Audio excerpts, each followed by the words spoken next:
Hey there, this is Lucas. I'm going to do something a little bit different. I'm a little nervous about it, but I've always really enjoyed storytelling, and I listen to a lot of storytelling podcasts, but I've never actually really told a story. And this particular blog post kind of just turned into me telling a story, and I thought that I would try storytelling. So here it is.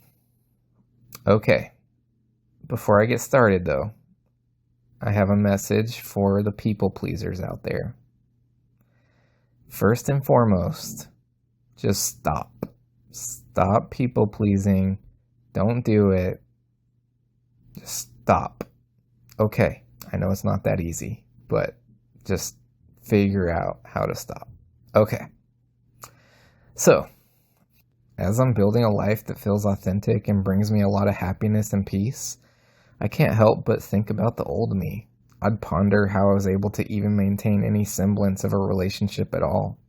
I was in one unhealthy relationship after another. I could sit here and complain about my exes and play victim, but the reality is that I was 100% a contributor to the unhealthy aspects of my relationships.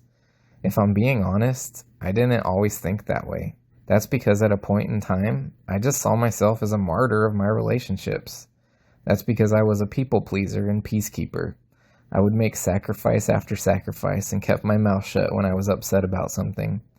I only focused on making my partners as happy as I could while also trying to mitigate confrontation in the relationship. If I kept the peace and kept my partner happy, then I'm just a caring, selfless lover, right? Wrong. So wrong. There's a lot of really great stuff out there about people pleasing and how it can create codependency and all kinds of bad things.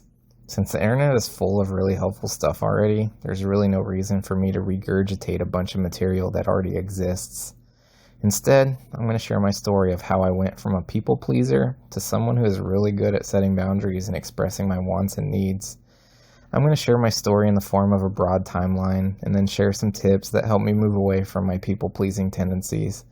I hope that by sharing my timeline, I might help you build your own and get you on the right track. I'm going to start in the 1980s and 1990s. As a kid growing up in that time period, like most of my peers who grew up in pre-21st century and lower to lower middle class, mental illness wasn't acknowledged in my family. Therapy was for rich people who had first world problems and weren't strong enough to deal with it on their own. So, we swept a lot of stuff under the rug. We didn't talk about things, and all of us just tried to keep our head above water best we could. My mom was unhappy with her marriage and her life. She was probably suffering mental health issues that were untreated. This created an environment where she was constantly on edge and her mood was highly unpredictable.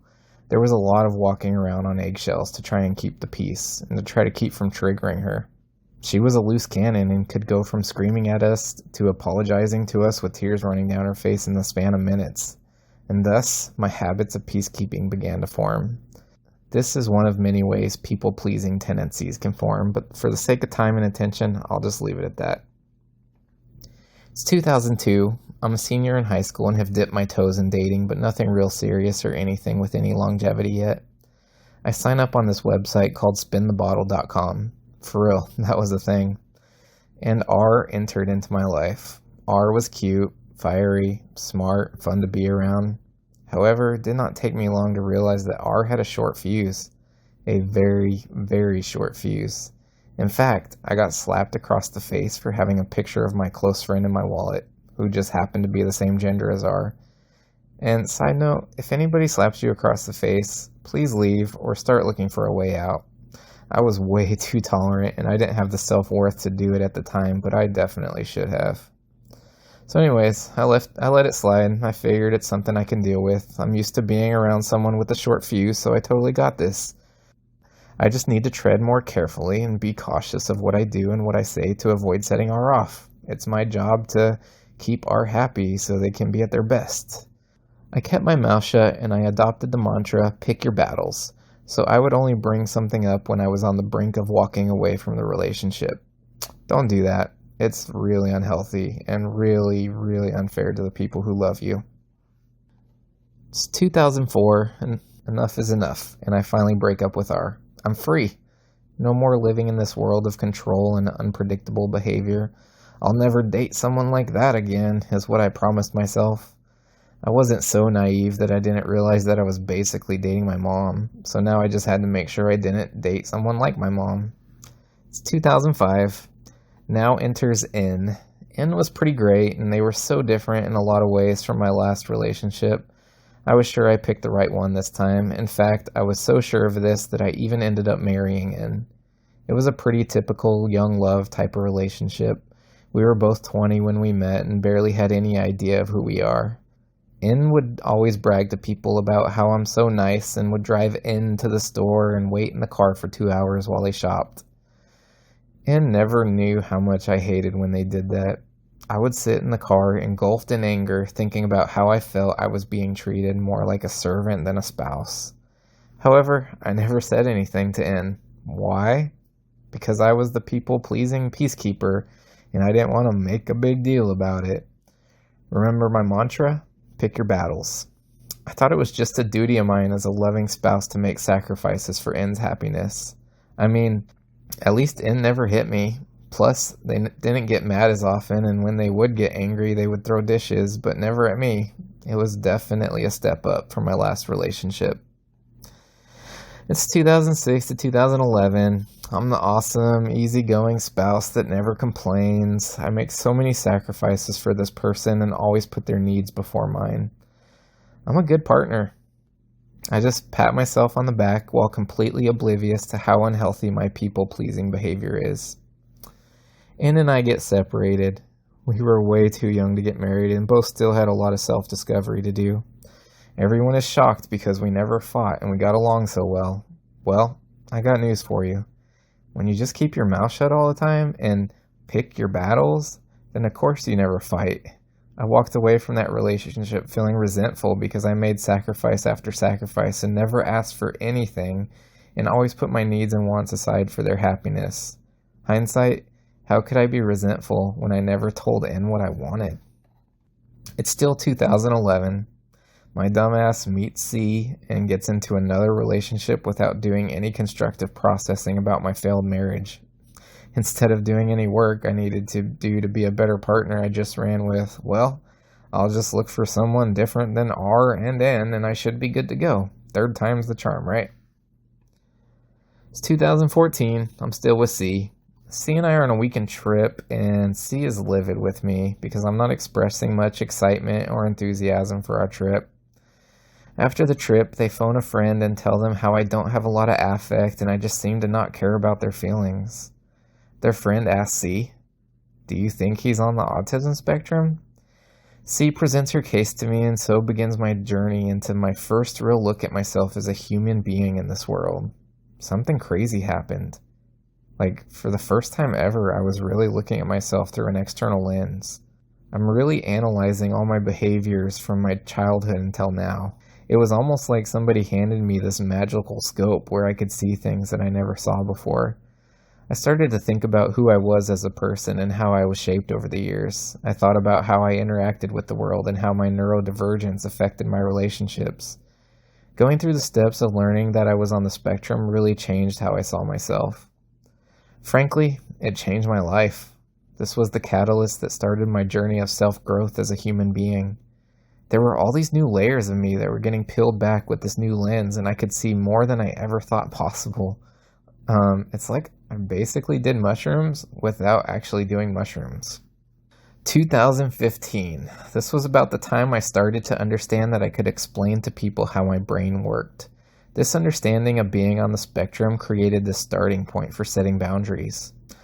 I started to unintentionally dip my toes in the boundary setting using the framework of being on the spectrum. I had the language and understanding, so I was able to say stuff like, "I'm feeling overstimulated. Can you talk a little softer, please?" Or, "I need to remove myself from this situation because it's making me uncomfortable."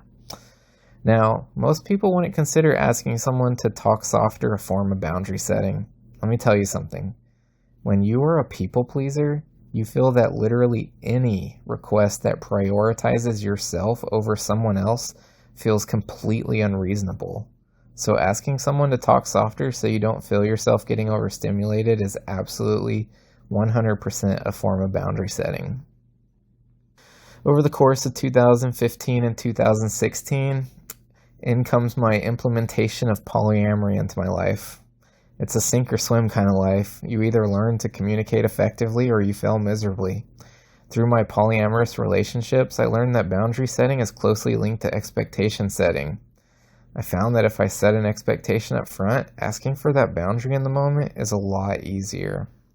I started using this method to really help me be able to set boundaries. It's 2017. I started setting boundaries in my relationship with C. Turns out it's really hard to introduce boundaries into a relationship that is already formed, especially when it's an active/passive codependent relationship that's already been established. Needless to say, that didn't go over so well. So, another relationship in the books. This time it was because I started out as the non-confrontational, peacekeeping yes man, and I shifted into someone who started to seek out my own autonomy and having more control over myself and my life. I started to say no. After the breakup, I read a lot. I read about passive codependency, I read about people-pleasing behavior and how bad it is in the grand scheme of things. I knew that I had to nip it in the bud, so I vowed to myself that it will be something I take very seriously and work really hard on to change. Now it's 2020. I kept my word to myself, and I'm so good about setting boundaries. I definitely don't get it right every single time. I still find my brain occasionally falling into old patterns, but for the most part, I've stripped most of those bad habits. I'm really proud of myself for the distance I've come with this. I'm in a very healthy relationship that I was able to build from the ground up with the new version of me, and things are so much easier. If you didn't know this already, people on the spectrum already have a proclivity to avoid conflict. Add on the fact that I grew up in a house where that people-pleasing behavior aided in my survival, it was really no surprise I was who I was. You know what though? If I can change that part of me, then really anyone can. There's nothing special about me, and I'm just a regular old human. So here's some tips of things I learned over the years and I still have to remind myself constantly. First of all, learn who you are and what your needs and wants are. After that, just learn to express them comfortably. Acknowledge that people-pleasing behavior is unhealthy and is not fair to those around you. It's really not. You are not the victim. Understand that the people who are attracted to people-pleasers aren't always the best kinds of people. I'm not making a broad statement that everybody that's attracted to people-pleasers are bad, but there is definitely a certain type of person that does seek out people-pleasers because they don't like being told no. Don't be afraid to draw a line in the sand and stick to it. This is very important. That's pretty straightforward. You can't always take responsibility for other people's feelings. This doesn't mean you can't be kind and compassionate, but you don't have to carry other people's feelings around with you all the time.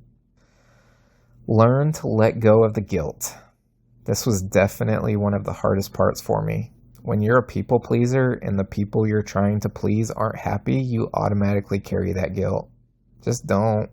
Let it slide off your shoulders. Figure out how to not do it. It's really freaking heavy to carry guilt. And when you learn to let go of it, you can really be a better partner. Learn to get comfortable saying no. Don't say yes because you think you have to. It's worse to say yes and be resentful than it is to just say no. Lastly, and most importantly, not everyone is going to like you, and it's not the end of the world. You will survive, I promise.